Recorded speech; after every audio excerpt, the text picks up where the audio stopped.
back. It's Tuesday noon, another Tuesday, another noon, and we are thrilled again to be in sunny Seattle. Isn't that amazing? You know, it was raining in Portland. Really? Well, yeah.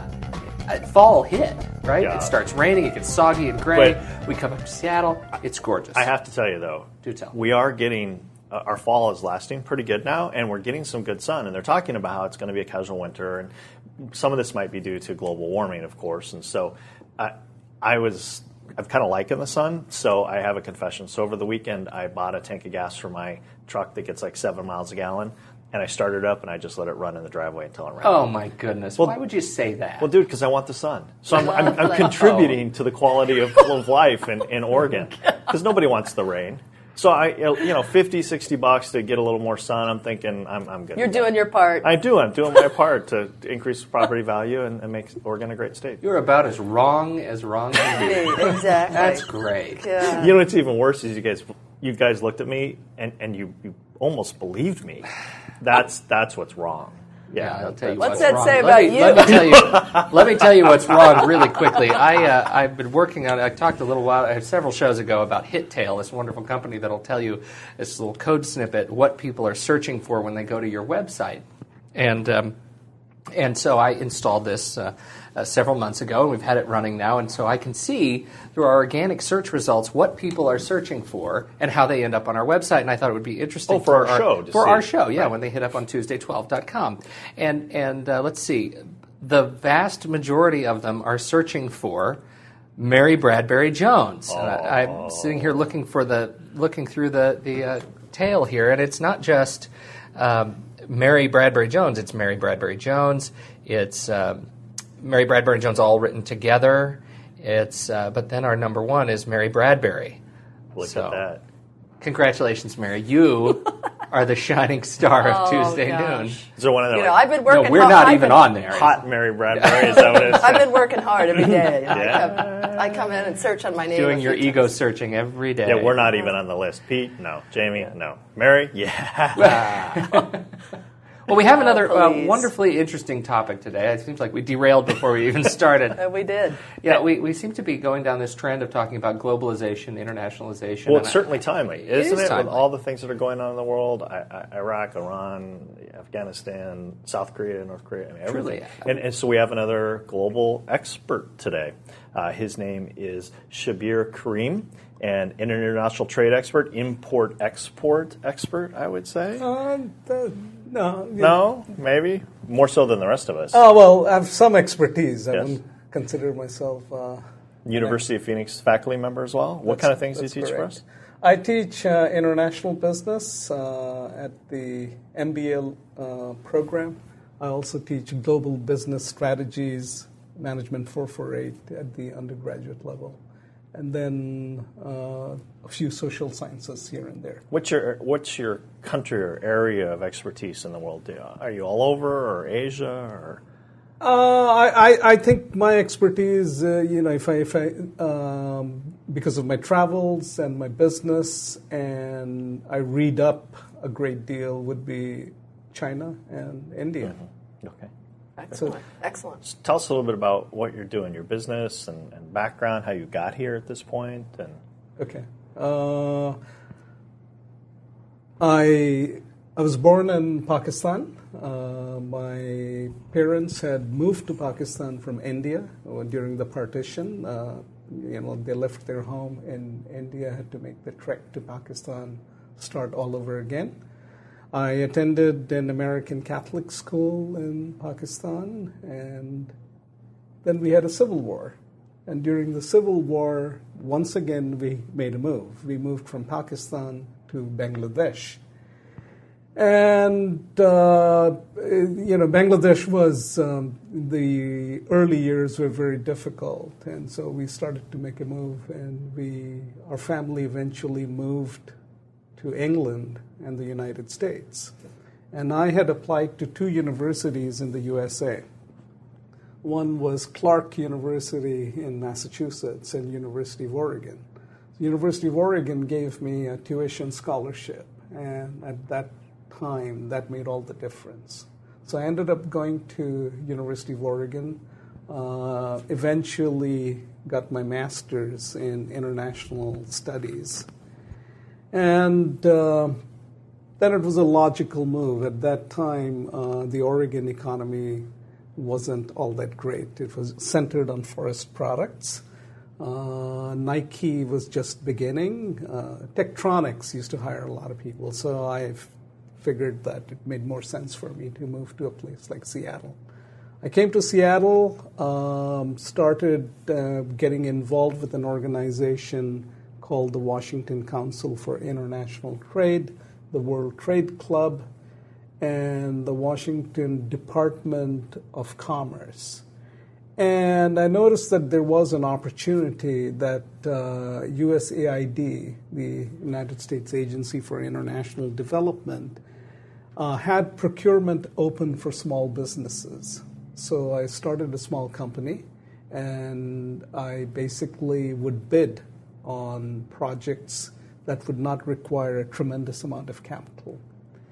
And manufacturing projects, or what sorts of projects? I'm not familiar with how USAID works in this capacity. USAID basically will transfer goods and services to certain countries. Mm-hmm. And they're basically geared towards international development, and so it's open for bidding. So what I would do is I would look at the circulars and see what were the opportunities. And if I saw a situation where there was a project that required 10 different manufactured goods to be packaged together, then I saw an opening. And my first project was supplying audio equipment for a radio station in the Dominican Republic. So I started calling everybody, looked at the Thomas Register. It was a bit of a tedious exercise, but then since I had no overhead, I had the edge. So I put it together and basically took care of the shipping and then received a check from USAID. And that gave me the understanding of how the bureaucracy works. And the bureaucracy is very different from the private sector. You have to be on top of documentation. It has to conform to basically U.S. government standards. And then I started looking for other opportunities, like supplying computers for a project in India.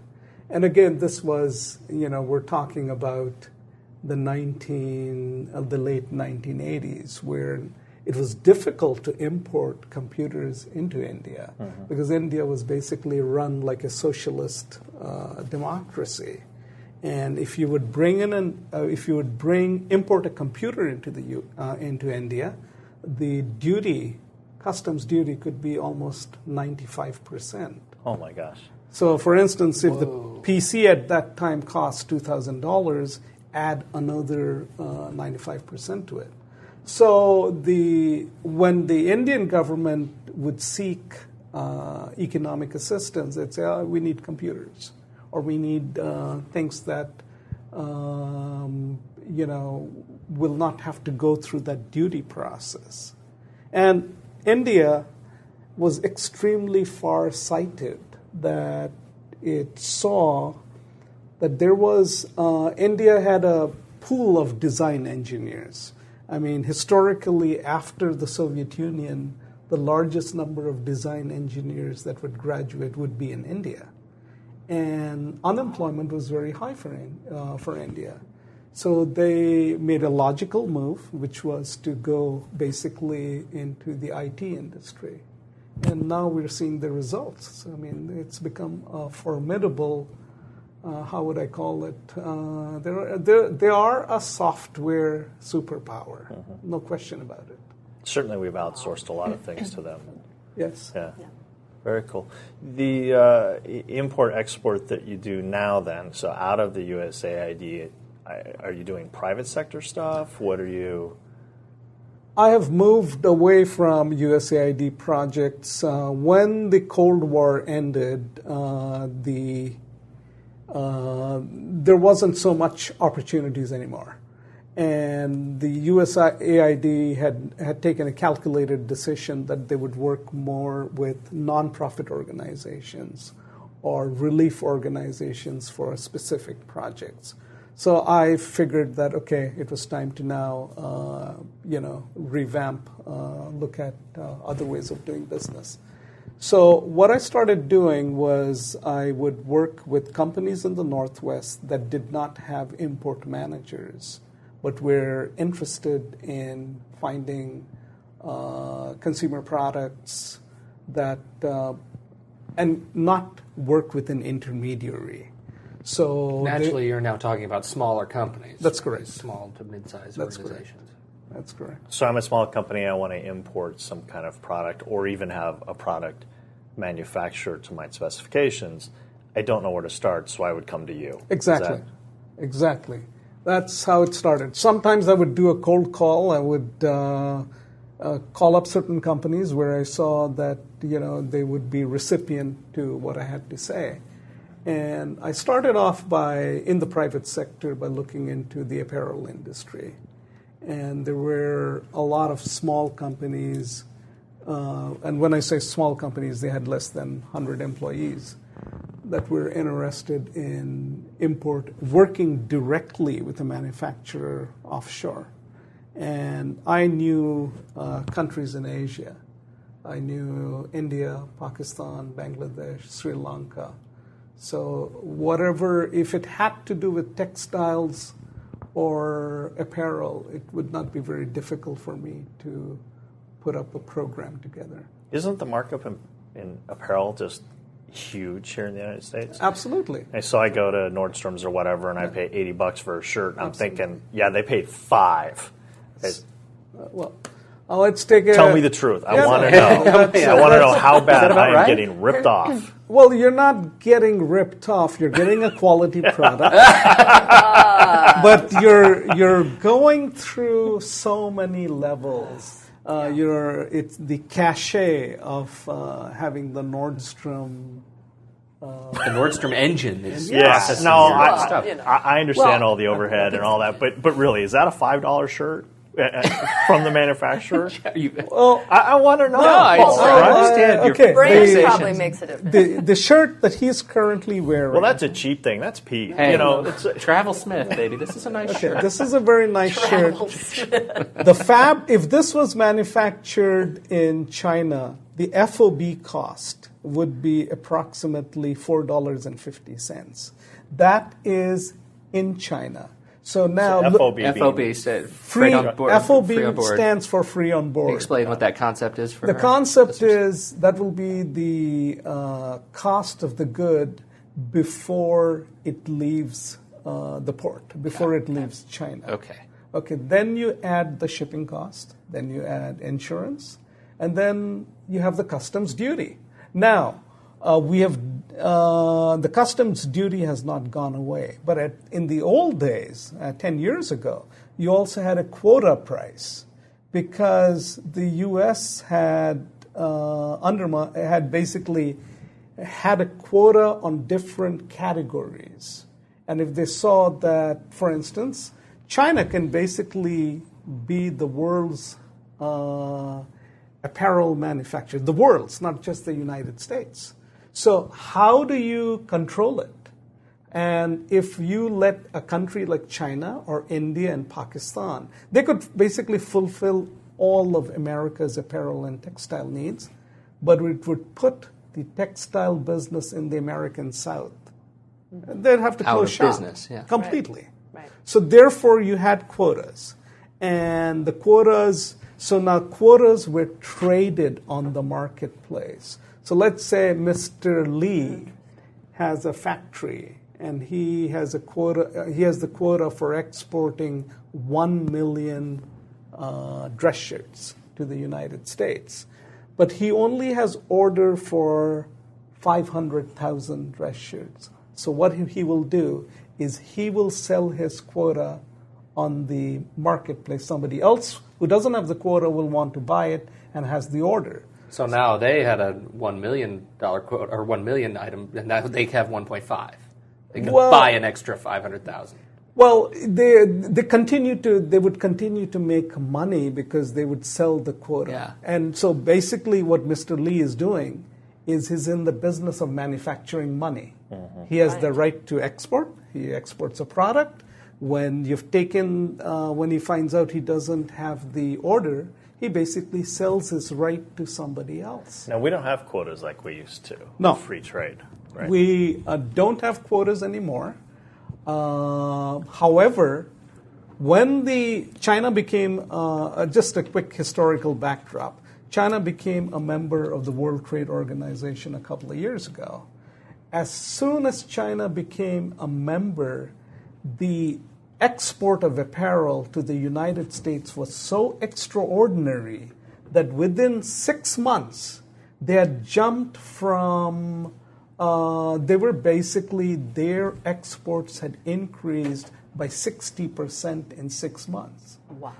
Wow, 10% a month. To the United States. Well, that's why we had the trade imbalance, right? And yeah. And it is extremely difficult to compete price-wise. And the Chinese industry tends to be vertically integrated. In one province, you have the apparel that you will procure. Same province is going to provide the buttons. The same province will provide the workers, and you've got and you are hiring contract workers. So therefore, they can afford to. They'll make a profit, not a hefty profit, but they do business in volume. So now we have reimposed. We've got a ceiling on what kind of things we will allow China to export. Like, for instance, we have a ceiling on bras. Apparently, they exported so much that the American South, the American bra manufacturers in the South, said, enough. We will go out of business. Well, Gloria Steinem wouldn't really support them anyways. Sorry. Burn the bra. So in your opinion, what do you think? Is having quotas a good thing, a bad thing? It depends from whose point of view. Let's talk about from yours. Yeah. From my point of view, I think quotas, it really did not affect my business that much. Either way, you're doing business. You're just helping the transactions. Yes, and since then, I've also kind of moved away from the apparel. Sure. I've adapted to newer realities, and I've kind of moved away from the apparel industry. I've been doing more durable products, consumer products, but mostly my energies are now in China. I think, this is not an exaggeration. It has become the world's workshop. So if it's everything from electronics to that paper turkey that you see in Thanksgiving. On the table? Well, isn't that a bit of cultural irony? Yes, isn't it? So you've spent a lot of time in China. You were telling us before the show you've been there over 40 times. Yes. So why don't you tell us a little bit about China? I know that, of course, a question that everybody has over here, we asked a guest on another show the same question, was, are there really kids working in these factories? What are the factory conditions like? And I guess a broader question in general, what do you see as really America's biggest misconception about China? Okay. Well, you've already alluded to the problem of child labor. So let me address that. I think we forget that China is still a communist country. And since it is a communist country, if you walked over to a Chinese businessman and if you asked him, what is your philosophy, what's your ideology, he would say, I'm a market socialist, which means he believes in the free market, but he also likes certain things from old school socialism. So in a sense, they are a lot like the Euro socialists. They have a lot more in common with them. But when it comes to money, they are extremely aggressive. They are more capitalistic than any country on the planet. So this has evolved. But in the situation of child labor, there is very little incidence of child labor in China because of the fact that it is a communist country. Children are expected to go to school, and they will go to school because the government has, it's a command economy. The government says that you've got to go to school. So therefore, you cannot get kids who are 10 years old or 11 years old to come and work in factories sewing buttons. Because they're busy with compulsory education until... Absolutely. Until how old? 15, 18? It is, education in China is basically free up to the university level. But now some private universities have come up. So, and like all private universities, if you're going to pay for quality education, then you will have to pay. And so the middle class are looking for newer and newer opportunities. The middle class want their kids not to go to any humdrum elementary school, but they want their kids to go to a private school and private schools, the biggest market that I've seen in China, because I always see, you normally go to Shanghai, and if you go to Shanghai, you will see that it has started to resemble Hong Kong because there are so many young American, Europeans, and Japanese people there. And there are a large number of people from England, Australia, the USA, and Canada who are teaching English as a foreign language because what they've seen is because of the Cultural Revolution and because it was isolated from the world community, that they had not been able to master English. So now they're in a very quick program to do all that. So again, this is a long answer to the question about child labor. You won't see child labor in China, and the workers are primarily from the rural areas. They move to the big cities on the East Coast, which are Beijing, Nanjing, Shanghai, Hangzhou, and then going down to Guangzhou. So the East Coast of China is very well developed.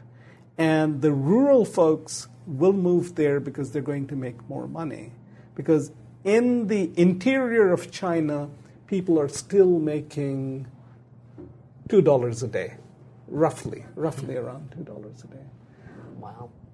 But if you look at a country like Bangladesh, yes, you will see, and I've gone to many factories there, you will see children who are 10 years old, 11 years old, working or helping out in the apparel industry.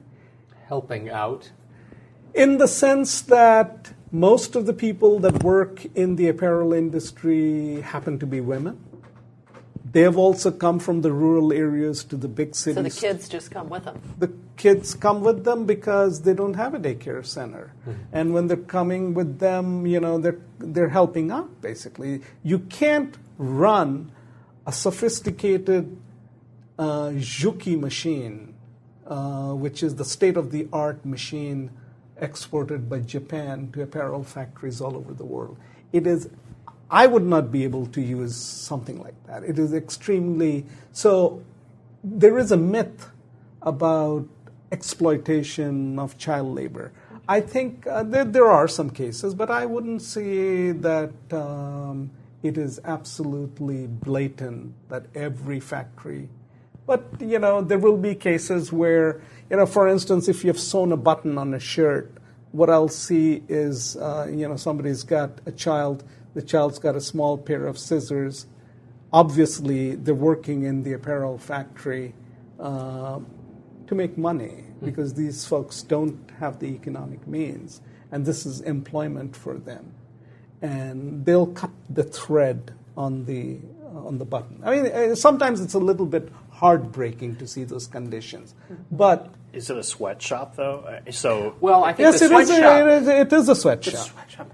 The sweatshop it gets to a different issue too, which is not just children. Exploitation of labor in general. I'm imagining these women that are there and they're bringing their kids, and then I'm imagining the sweaty guy, making them work for 16 hours with one break and no air conditioning and all that kind of stuff. Yes. So is that reality? That is the absolute reality in the apparel trade. That is the reality.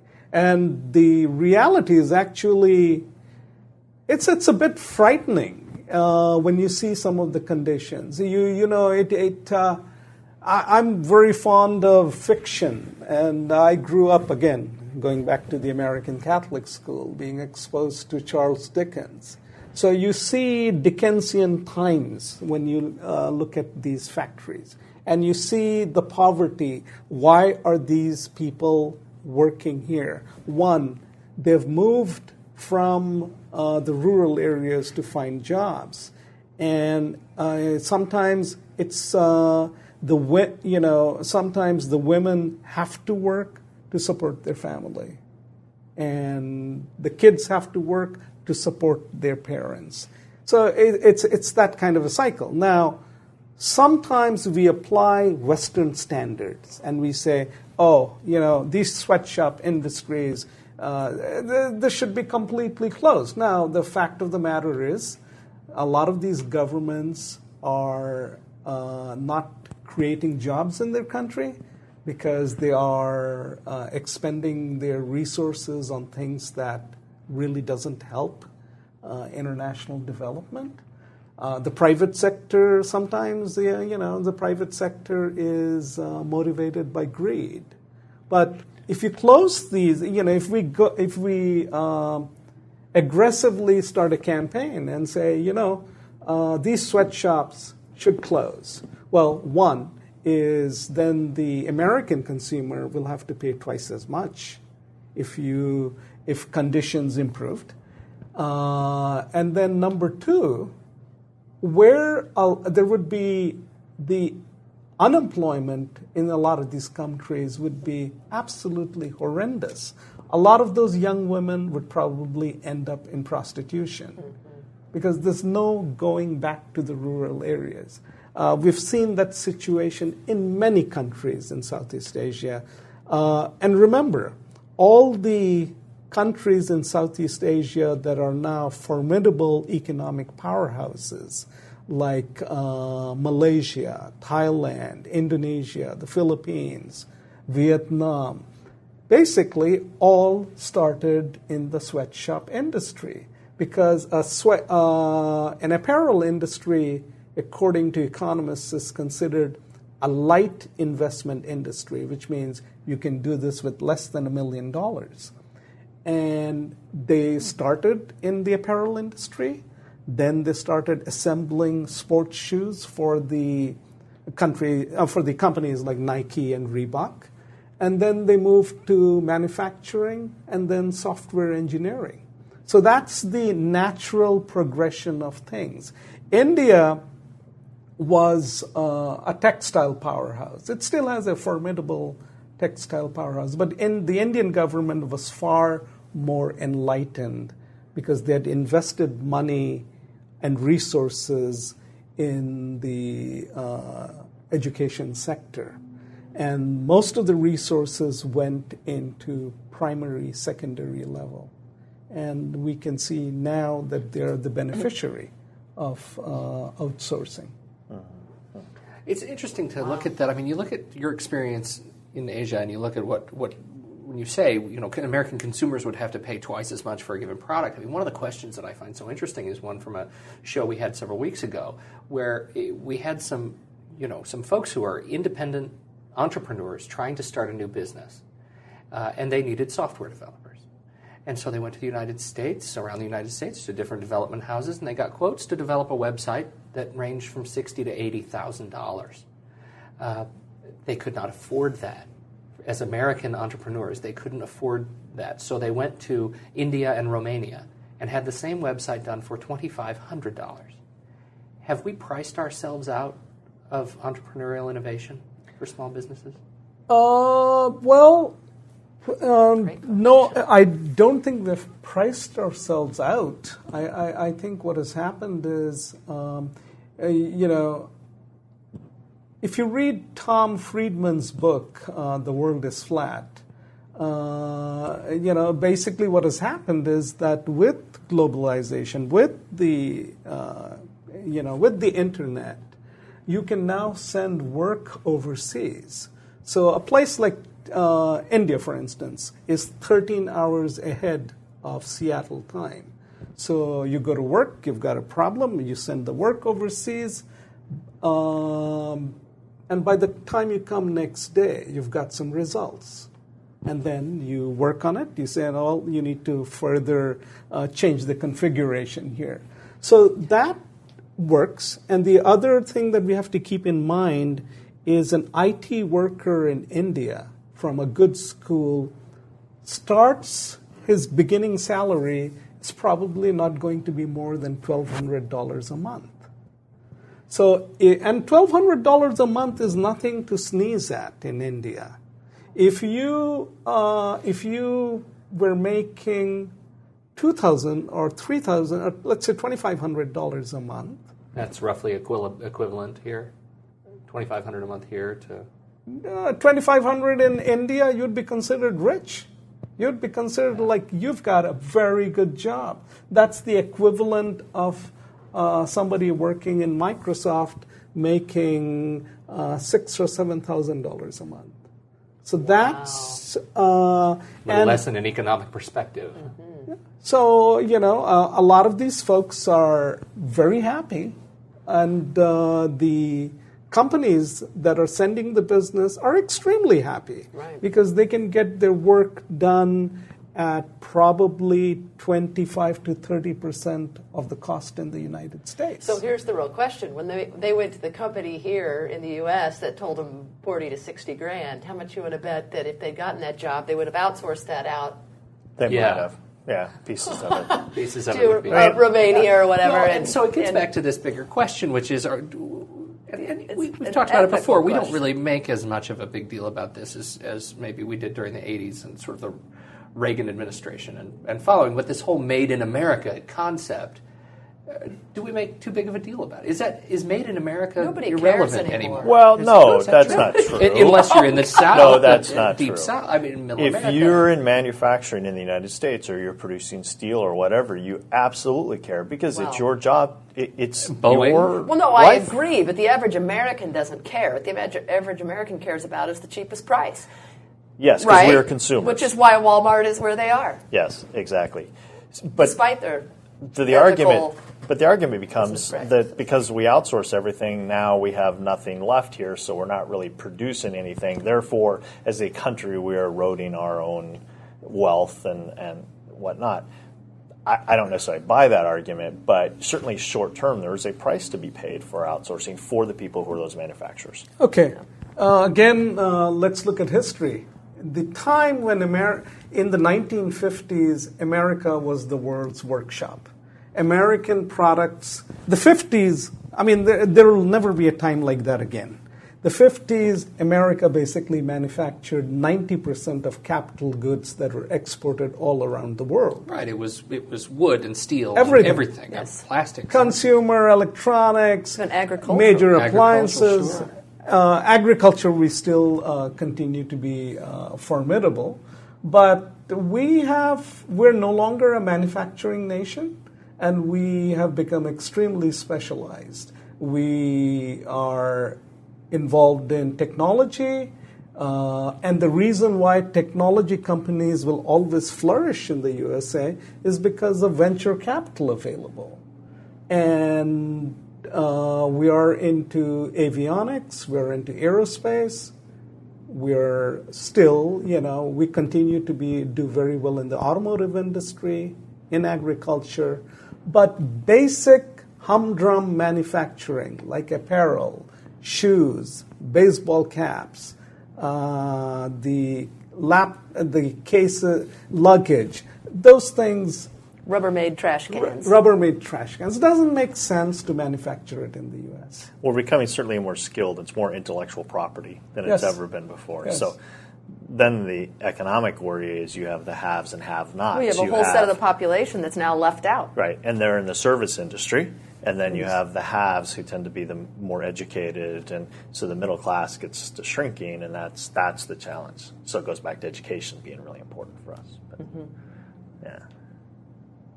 But just makes you wonder when will be the point that I don't know, that we've outsourced so much and I just worry about that. I mean, that with a shrinking middle class and sort of a service and a sort of executive class, then what you have left is a group that's out there to farm out business to other countries, and how long can that last? Yeah, I tend to always go down to gloom and doom. Well, no, but I agree with Shabbir. It's so outside your personality. It is. Yeah, the quiet one in the back of the room that raises their hand. Yeah, but the world is flat, and this goes back to Adam Smith and the Wealth of Nations. This is exactly what we're talking about, where these nations go through these cycles, and we had this point in the 50s where we were everything, and then we started outsourcing it, and now these other economies are starting to come up, and so those sweatshops won't last forever, because as their middle class earns money, they will start demanding better conditions, and over time, it starts evening out. Well, and when you say that what's left here is this sort of intellectual capital, we're the sort of company headquarters to all this outsourced manufacturing, I'm sitting here thinking, in these developing nations, in India, where you have the vast majority of people who are doing the work, that is an enormous resource for new business opportunity. I mean, those guys are entrepreneurs themselves. They're the same guys who were at Microsoft 20 years ago and Apple 20 years ago who have started these wonderful companies. Well, we're having serious questions about our education system right now, serious questions about our elementary education system right now. Is our future as bright as these cottage nations that we've essentially spawned? Absolutely. Absolutely. So, all right, you win. I agree. Why? Tell me why. Yeah, why? Go ahead. I agree with him, and I'll tell you why. Because the largest marketplace in the world continues to be the United States. For how long? It'll continue. It'll for a long time. China, India, the sheer population outnumbers us so much. No, but the thing is, we consume so much, and we will continue to consume. But now there are, of course, other middle-class markets that have emerged, like China and India. That is correct. But remember, marketing is the name of the game in the U.S. And when I talk to Indian IT professionals in the United States, I ask them, what do you want your children to do? What do you want them to do? And they said, I always encourage them, don't go into IT. Go into either project management or go into the finance industry. And so I'm seeing the new generation of Indian kids that were born in the U.S., they're interested in either finance or project management, but not so much that they want to be an IT geek. So there is a shift here.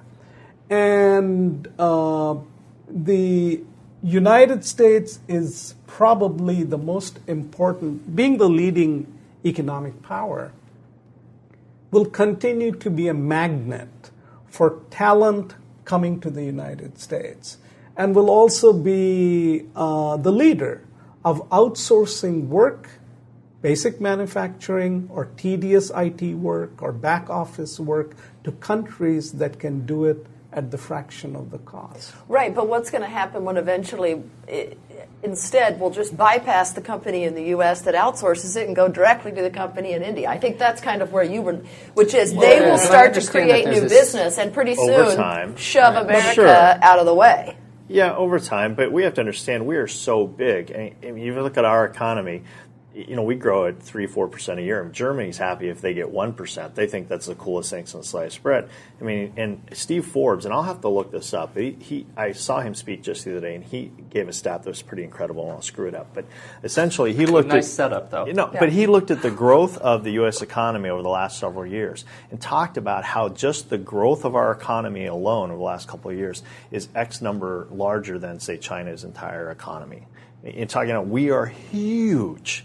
And so, yeah, we are struggling in some areas and our markets are shifting, but we are, without a doubt, the biggest kid on the block and will remain to be for quite some time. But that doesn't mean some sectors aren't going to get left out, and we're going to have some haves and have-nots, and that's going to be our challenge. Well, IT of 20 years ago is 40 years ago's auto industry. Yes, it is. I mean, it's like... Yeah. So Shabbir and I are on the right, and you guys, as always, are on the left. I'm glad you didn't say the wrong. Yeah. Well, it I goes could see without the saying. There's a on your parallel lips. there. It's like when you look up synonyms, and you're out in a word or something, left, wrong. Yeah, so, that's good. You're like a political Mad Lib today. That's good. Keep that going. This has been very interesting. Shabbir, as always, we get to talk about these. Oh, the $4.50 shirt. How much did you pay? It was a gift. Honestly, I knew it was my wife got it for me, and I picked it out. It was $58. $58. But it doesn't wrinkle. I mean, I could pour red wine on this shirt, and it would just bounce off. It bounces off, and would soak right into your cheap shirt that you're wearing. It's not a cheap shirt. If this was $4.50 in China, and so probably the person who made it, I'm going to say got paid 10 cents. I mean, if you're thinking they make $2 a day, and it probably took 20 minutes to make that shirt or something. Well, people in the apparel industry work in the apparel industry because they're making maybe $5. Oh, so they make more. Okay. $5 or $10 a day, but they have to crank out a lot of shirts. So we know though that we had shipping costs, we have some customs costs. So, and then Travelsmith charged $50. So who's really in the end making the most profit? The middleman. corporation. The corporation. The corporation. Yeah, the retailer wants 50 points. So at 58, they're looking at that costs them 20 or something like that. Right. And so they got it over here. So they made the most. Absolutely. So maybe the middleman. That's what they paid in marketing. So Shabbir got it over here for 12. He sold it. Shabbir got it for 12. He sold it to those guys for 20. They marked it up to 58. Yes, and at sale time, it'll come down to...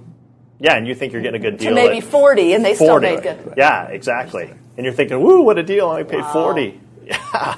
40 or 58. It still That's doesn't why you ring. go to Nordstrom Rack and not yes. Nordstrom. So you're on your way to China. Yes. On the 25th, 28th? On October 28th. And what are you going to be doing there?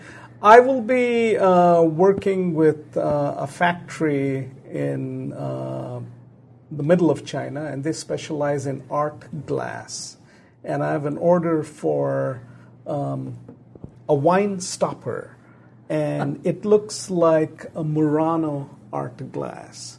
And this company does an extremely good job. I've looked at some of their products, and I'm very happy that there are so many wineries in Washington and Oregon. Welcome. We don't even have to worry about Napa Valley. Right. So a lot of these products are selling in their stores. You know, every winery has a gift shop, and they're selling for about $36 or, $30. So again, same principle as the shirt. I know how much art glass costs in China. So I've got one project, and then I've got another project in electronics. Yeah, That's Cool. very cool. Very Well, cool. this is wonderful. If I'm a Shabbir. small company and I want to have some help with importing or exporting or manufacturing, how could I get a hold of you? Could you help? Oh, of course. Yeah. I'm always looking for new business. You would send me an email, Okay, and what is that? Shabbir Karim at msn.com. So that's SHABBIR, Shabbir Karim, KARIM, That's at correct. msn.com. And we'll put it on the website too. We Is that will. right, Pete? Yeah, we'll put a link up good. there. Or you can call me on my telephone number, and Okay, and what would that be? that would be 206-283-0152. Okay, very good. And that's Washington State time on the Pacific Coast. Is that right? Yes, Yeah. that's correct. Okay. Very good. Excellent. I believe that covers it for the week. Thank you very much, Shabbir. Thank you for being I've with learned a us. lot, Thank you, actually. Seattle, for a lovely sunny day. Yes. And don't forget to subscribe to the podcast. As good as a single episode is, think about how great it would be if you had access to dozens right there. And soon we'll have dozens, so that'll be good At too. your fingertips. Sweet. Yes. Subscribe. We appreciate it. Thank you for listening. Until next week, this has been Tuesday Noon. We're out.